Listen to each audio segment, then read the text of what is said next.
Hello YouTube, Dark Lord Diablos here, and I know my content has been slow, and I know I promised I'll get that over with. That should change because, okay, the reason why I haven't been uploading lately, and I missed 2 uploads of Shield Hero, is I had to help move someone into the place I stay at, so for the past week I've been helping that guy move on top of the other added stuff I had to do for my job. So it's kind of been hard to do bi-week episode reviews of a show that comes out every week. I will catch up with that at some point, but for now I have something else to review about. You see, I managed to watch Endgame a day before its official release on a Thursday because our theater was doing a pre-show of it the Thursday instead of the release on Friday, which means I got to watch it before anyone else did. Then why am I making a video review on the week of it after the fact? Well, you see, I wanted to be sure everyone had their chance to watch it before I did a review, because this review is going to have spoilers. Let me explain to you how a review without spoilers would go. Avengers was really good. You should go see it. Ding. So, yes, if you didn't get the hint on that, there is a spoiler warning going to be for this video. Now, I hesitate going into Avengers Endgame because this officially, unless Doctor Strange 2 comes out, and because I love Doctor Strange, I will go see that. And what's alluded to at the end of this movie, I will definitely go see Guardians of the Galaxy Volume 3. But as a mainstream Marvel viewer, or I used to be, because superhero movies have been dragging out for so goddamn long, I've been watching the cinematic universe from the original Hulk. The original Hulk movie, which is surprisingly good. I don't know why everyone really hates it that bad. I honestly don't know why. So, this movie has been the continuation from my childhood and up. And it did pay off. There is some downsides to it, mainly to a certain guy, shield-wielding idiot who may have caused a fucking time paradox, but we'll get to that when we get there. So the movie opens up with what the trailer shows, Iron Man in the spaceship, making a recording for his wife because he's running low on oxygen, he has an infection from fighting Thanos, and then the convenient plot device that somehow had her own movie comes in and saves his ass. I'm calling her convenient plot device because she's basically a female Superman with really no qualities as Supergirl. So she gets the ship there because plot device, and we get all the remaining Avengers just there.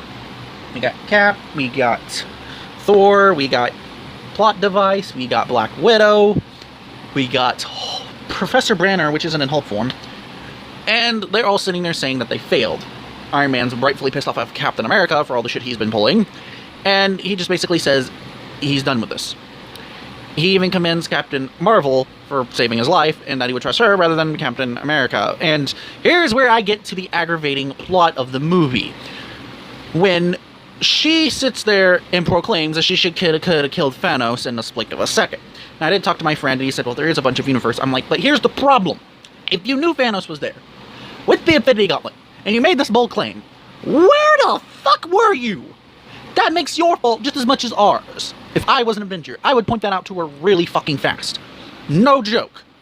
But the other, what? Oh my god, a few thousand people die versus then half the fucking universe? Just saying. So, we see the trailer where Thor summons the Thunder Axe. I can't remember its name right now. I'll put it down in the description or edit it in. And she doesn't flinch. She's like, ooh, I like this girl. Nice acting, because we all know that you both hate each other with a fucking passion, considering the interviews that popped up before this movie. As we see, you know, I'm already starting to complain, and yet this is only 5 minutes into the damn review.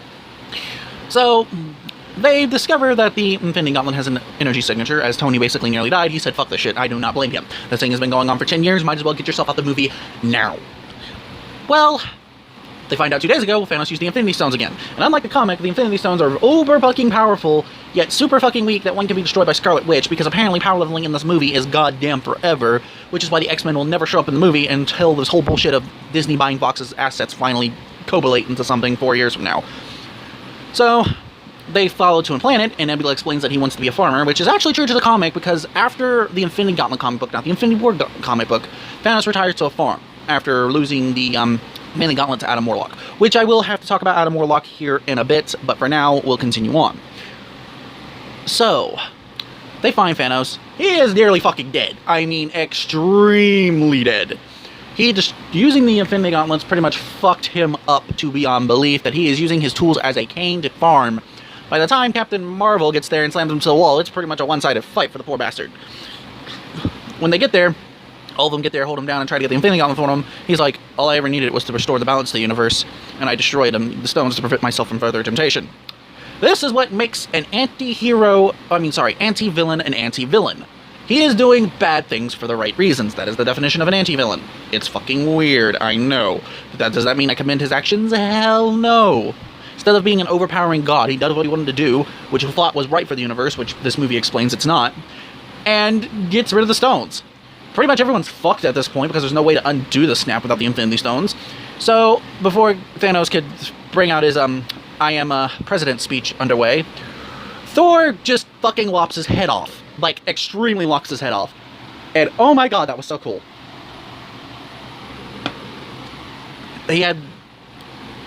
So, we time skip to 5 years later.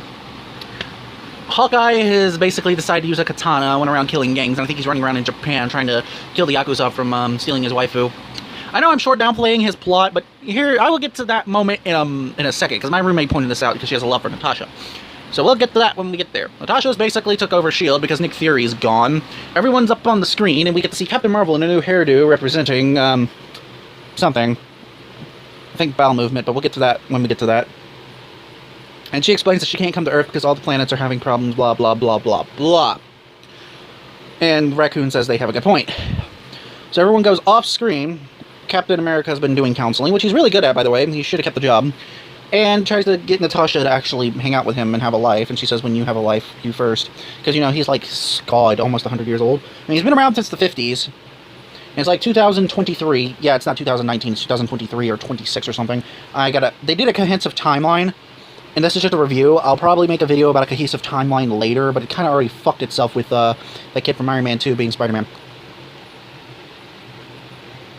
So, moving right along. You see, this is still the beginning. Oh god, this is going to be a long-ass review. Holy shit. So, you remember Ant-Man and the Wasp? Yeah, you see, our little fucking idiot has been stuck in the space-time continuum for 5 hours. A rat steps on the button and frees him. But he realizes he's been gone for 5 years. Apparently he's dead. You know those fake hoaxes that says a certain actor's died? You know, go watch one of Fluffy's comedic stand-ups. He'll explain to you how that feels. He had one of those. He goes sees his daughter, and holy shit, she's a teenager now. And she's happy to see him and everything else, and it's just, ooh, love and guts around. The nice neighborhood's turned into the ghetto. At least there's no, the only downside is there's no little healthy black grandma lady that bakes pies. Yeah. And he figured out something. That popped into his head. Why don't we just go back in time and prevent this from happening? We can use the quantum realm. And pretty much goes to Avengers Tower, and this is where the movie kind of drops for a bit in quality, kinda. So he goes to Avengers Tower, they realize he's not dead, he explains his crazy idea, and then we get to a good part of the movie. They go to the one person that can figure this shit out. Tony Stark. Tony Stark's living in a cabin in the woods, and yeah, it's still a technological marvel because this is fucking Tony Stark. He can't live without his AI supercomputer. And he has a 5-year-old daughter now, which is cute, and every time someone says I love you 3,000, my roommate wants to cry in tears, and then I end up pushing around a closed window. I'm starting to run out windows to throw her out of. But as he explains, he's already done. He already has his happiness. He doesn't want to lose it for others. Mostly, this is because, one, he has his family, and he doesn't want to lose it, which is not really a character change for Iron Man, but it's understandable. He nearly got his ass killed by Thanos. Not snapped, killed. Once you die, you stay dead. You know, when people get killed, they die. Well, yeah, this is one of those situations where that statement actually makes fucking sense. And we'll explain later when we get to the reversal of the snap. So he says, no, I'm not having it. So they try to get another professor to help out. They track down the Hulk, or should I say Bruce Banner. They have merged into one. It is a character known as Professor Hulk. Sadly, he's not gray, but that doesn't matter. He tries to help with time travel, and what they ended up doing was when they fixed everything, they ended up turning the Ant-Man into an adult, a kid, and a baby. Meanwhile, while they're working on that, Iron Man got curious and decided working on the theory himself. He basically laughed off the fact that quantum physics could be the equation of time travel because it's too chaotic. He figured it out. And he goes to Pepper and he goes, so, I figured out time travel. She goes, ooh, nice. Now please tell me. If you tell me right now, I'll throw all of it in the bottom of the lake and won't speak it into it. She goes, I know you will, but you will be able to live with yourself with that decision. Stopping you was one of my greatest failures in life. And that says something, because them two, she's been trying to stop Tony from doing stupid shit ever since she was hired. Yeah. So the next day he goes over there and he explains, so you turned over to a kid? Or baby? Hulk goes, yeah. That's alright, I already figured it out. And he decides to help them. They only have enough of the proton. I can't remember what it's called, but it's a plot convenient device that allows Ant-Man to have his powers. And go to the quantum realm. They only have enough for one shot. Well, one shot and 2 test runs. And they basically works. They got all the Avengers they have left. Thor has completely... Okay, they will grab the revenge of the Avengers, and Thor has completely broken down. He failed to save everyone. He failed to save his brother. Asgard's destroyed. They live in Norway now. Harrington, how does it feel to have Thor living near you? The fat version. If we could actually hear this, he would probably tell me to go screw myself because I'm just a nobody YouTuber. So, according to Valkyrie, he's only been able to come out for a couple of months. And when they find him, he's basically in his house with the rock guy and another alien from Ragnarok, and they've been playing video games all the time. And he's just basically been depressed. That's understandable in itself. He's lost everything. They manage to coax him into coming, and he does. Once he figures out that there's a chance to reverse all this. They manage to get Hawkeye after he done killed the Yakuza from stealing his waifu. Okay, I will make this perfectly clear. Hawkeye has basically, instead of went depression, he went anger depression, and has basically said, fuck this shit, I'm just going to take out my anger on all the wrong people doing wrong shit in this time of grieving. So he's been basically taking out gangs and shit, and even Rhodey's like, should we even begin to even try to help him? I mean, I'm even scared of him. So it's understandable. He lost his daughter, wife, and son right in front of his eyes. Well, I'll get to the whole retrospective of Hawkeye in a moment. That I'm going to put a pin in. So they get him, this is his chance to finally make amends and make everything right. So each of them are going into specific time continuities in the Marvel Universe to find all the stones. Now, I'm going to explain the plan right here and now, because it actually is well thought out to prevent time paradoxes before S.H.I.E.L.D. asshole fucks everything up. Okay. I'm going to skip a few events. We go back in the Avengers 1, back in 2012. We have the Ancient One just basically swatting off Thanos' forces like flies, not really intervening in the fight. One of the complaints I did have with someone watching the movie with us is, why didn't she, join the fight? As I explained, as we were going to find out with Doctor Strange, if you intervene with something, it's not going to happen in the way you want. So, she kind of pushes Banner out of... They're talking in an astral form, and she explains, no, I can't let you have the Time Stone. Or the Eye of Agamotto, the Time Stone. I'm just going to call it the Time Stone.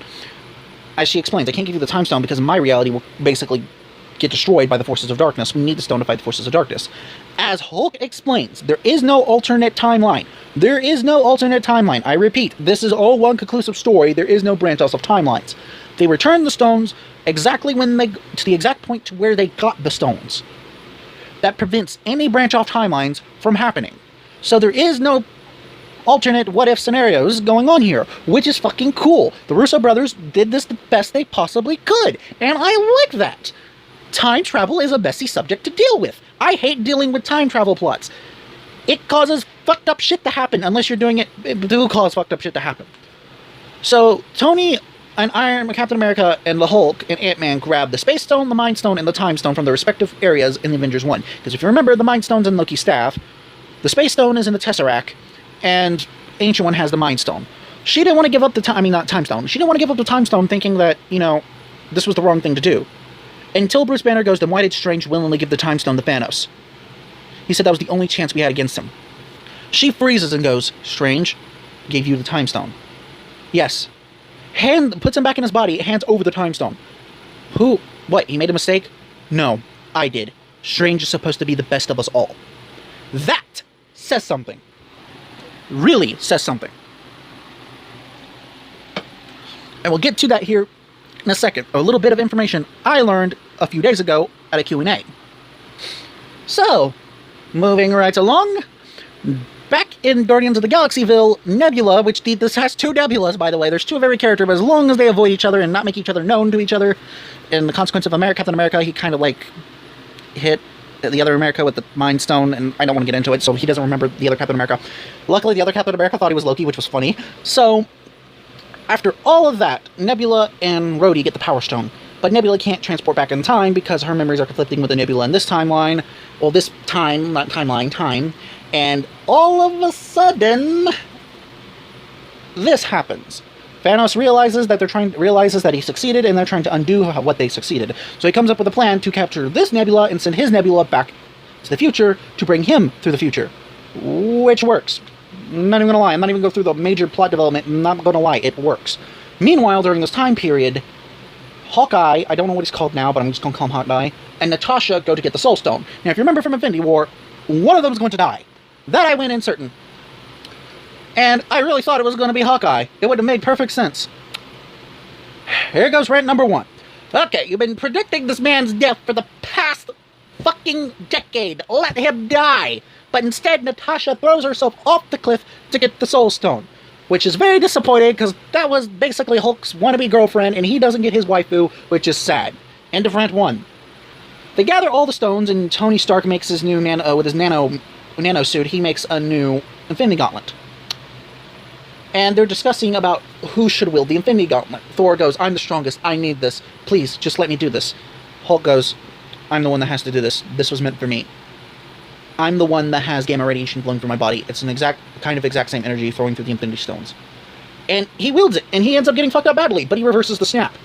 During this time period, the whole plan of Thanos showing up happens, and that's that. Out of all the characters that could have wielded the Infinity Gauntlet and survived, Hulk would have been one of them. There has been a claim by Brie Larson that Captain Marvel can wield the Infinity Gauntlet. I don't know about the comic books. I have not seen a moment where Captain Marvel or Marvel or Mrs. Marvel has ever wielded the Infinity Gauntlet. Do I think she can wield it? Yes, but for a shorter period of time than Hulk. Yes, she has the power of a star, but this is cosmic energy. Even Hulk, who basically can, every time he gets more angrier or whatever, gets stronger, he had a hard time wielding it. And the Hulk is the strongest character in the Marvel Cinematic Universe, in my opinion. Yeah, I said it. That's my opinion. Captain Marvel may be the top 3, but she's not as strong as Hulk. Not one bit, considering how his powers work. 2. Could anyone else use the Infinity Gauntlet like that? Yes. But this was perfect. So his arm gets messed up. But Thanos, being Thanos, basically blew up the entire compound. Everyone gets separated, and Thanos is just sitting out there waiting for him. So Captain America, Thor, and Iron Man go to greet him. I missed something. And I apologize. Because this is very important. Because if I mention this now, and not mention how he got it, someone who lived here, not watching the movie, but want a quick expose, will get kind of confused. When Rocket and Thor went to go get the Reality Stone, they went to Asgard to basically take it out of Jamie Foster. Because it's a liquid mesh. So he's been depressed. So he finally talks to his mother, and she explains, Thor, what's wrong? And she automatically knows, you're not my Thor. You're not Thor from this time. And he sits down and totally breaks down to his mother, and she helps him get out of it. You got to be the best you can be. Not the best king, but the best you that you can be. And it helps him out. He wanted to tell her what's about to happen because she's about to be murdered, and she's like, no. Don't need to tell me what I don't need to know. And before they leave, because Rocket's basically running with the Reality Stone in his possession, he calls Mjolnir. And now, if you remember in Ragnarok, Mjolnir got destroyed by Hel. Yeah, I'm not calling her Hela, it's Hel. So this is pretty cool. He's still worthy. He's like, yes, I'm still worthy, which gave him a charisma boost. Now, as they're about to fight Thanos, which I want his sword, his Surfer's sword. It is so cool. As soon as he fights Thanos, he calls Mjolnir and Stormbreaker to his hands, which is pretty cool. Thor is fighting Thanos without the Infinity Gauntlet with both of his weapons. Iron Man's holding up a good front, and so is Captain America. They're still getting thrashed by Thanos, because this is Thanos. He is a very powerful character without the Infinity Gauntlet. But what makes this fight even more entertaining is when Thor is on the ground, Iron Man is battered. Captain America grabs Mjolnir and slams it at Thanos. And Thor proclaims, I knew it! Here's the thing. In Age of Ultron, as a joke, he let everyone try to pick up Mjolnir, which means anyone could be king of Asgard at that moment. He tried to pick up Mjolnir, and it wiggled. All the fans, everyone speculated that Cap was worthy, but didn't think himself was worthy. So he's having Mjolnir with his shield, and the fight escalates.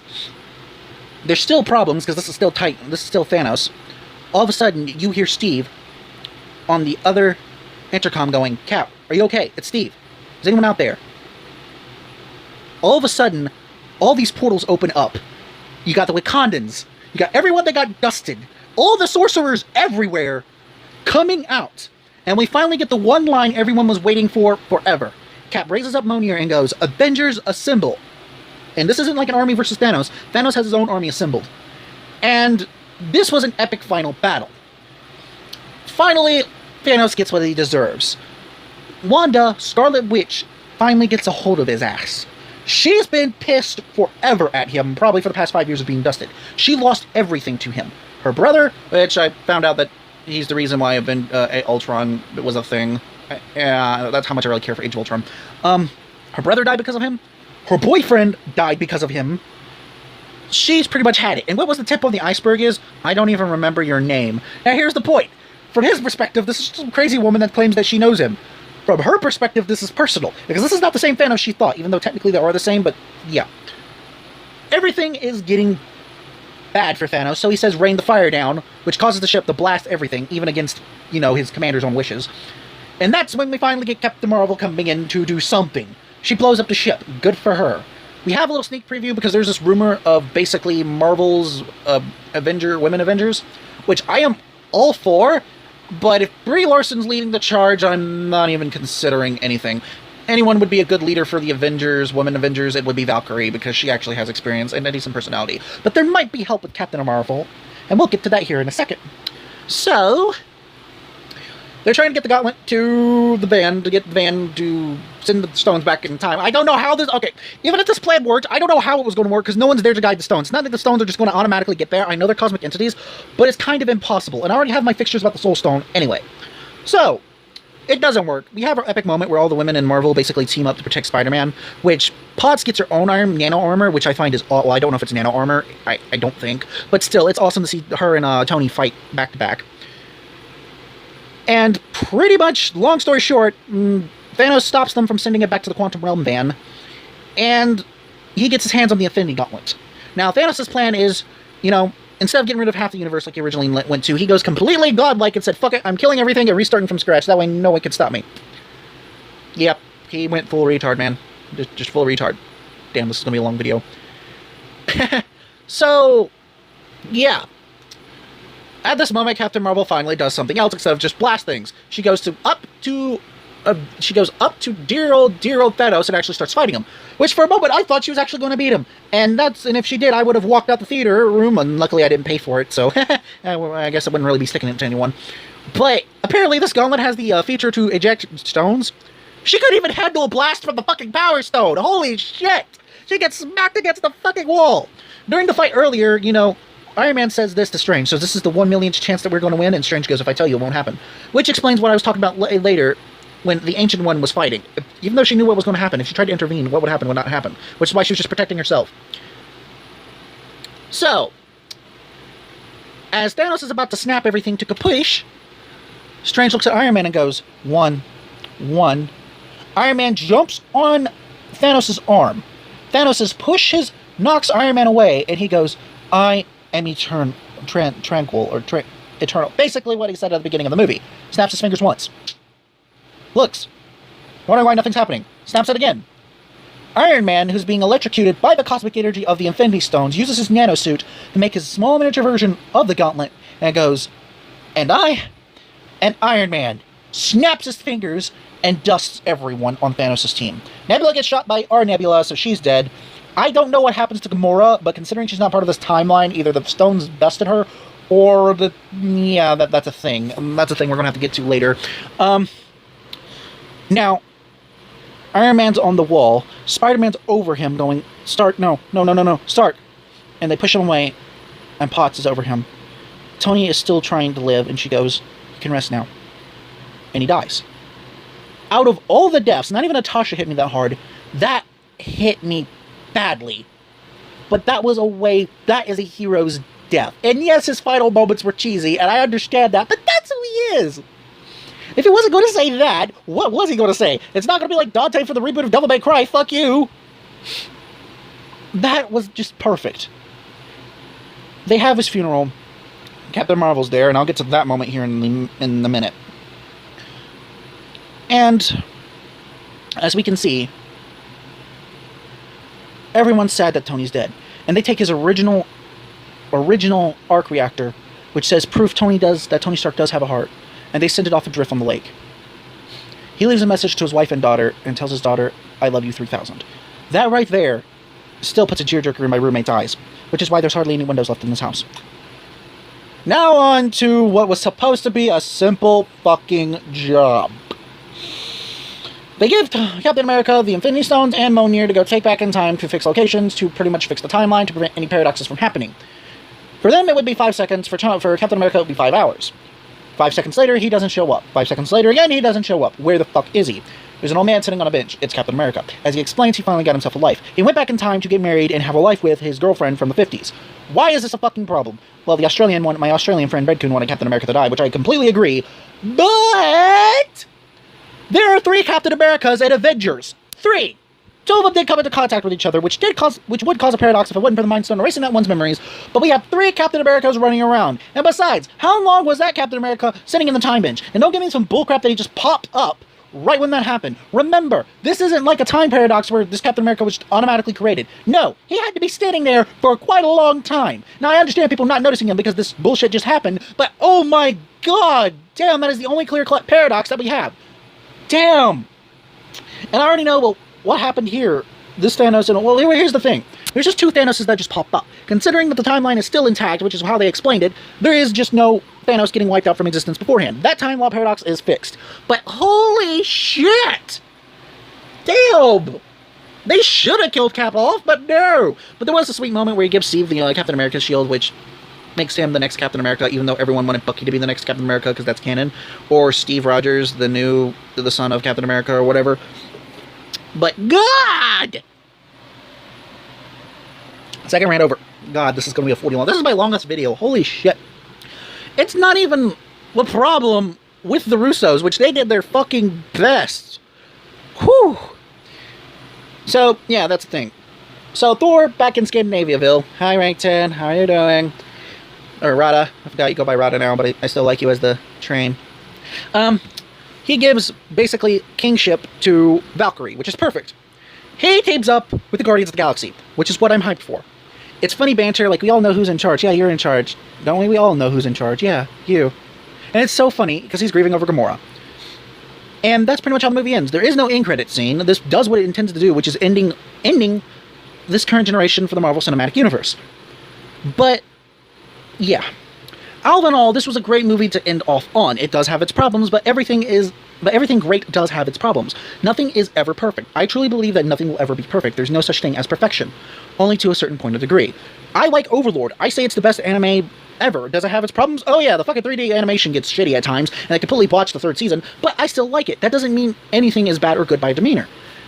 But I do have my problems with this movie. Some of them are sticking out like a thumb. Captain America's little bullcrap.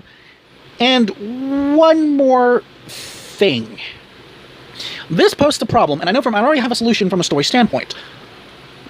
At the end, we see Spider-Man go back to school and meet his friends. So that has to mean, even though statistically this doesn't count, but come on, we've seen people pull 3 5 stars in a single 10 spin on Fate Grand Order, we know we all have. Spider-Man goes back to school and sees his best friend there. That has to mean all of his classmates, at least his classmates, to make the next movie, Far From Home, make any fucking sense, was dusted along with his ass. It's the only reason that will make sense. Other than that, nothing makes sense. Yeah. Ugh. It's kind of like making a card and having to, like, make other cards not convenient because that card's too OP. It's just one of those things.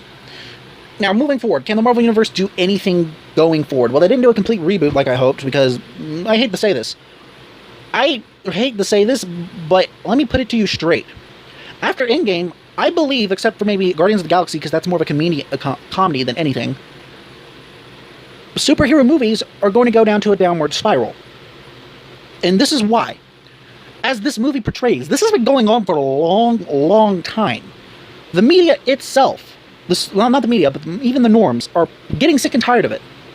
It's kind of like isekai anime. There's a lot out there, only a few diamonds in the rough. And that will put up a bigger problem. Does this movie hold up? Yes, it does. What I just say, if you are new to the Marvel Cinematic Universe and you've been living under a rock for all of your life, do you start here? No, I would start off with Iron Man and then work my way up. There's a 22 movie marathon or something like that going on, so, But yes, go watch this movie. I give it 4 stars out of a fish. Whatever that rating means, because my ratings are completely useless. That's all I have to say. God, this video is like 45 minutes long. Holy shit, I wonder what the hell I'm going to put in the background of this, or even if I have room to do so. I appreciate you watching. If you like what I have to say, comment down below, leave a like, and subscribe. I will see you next time.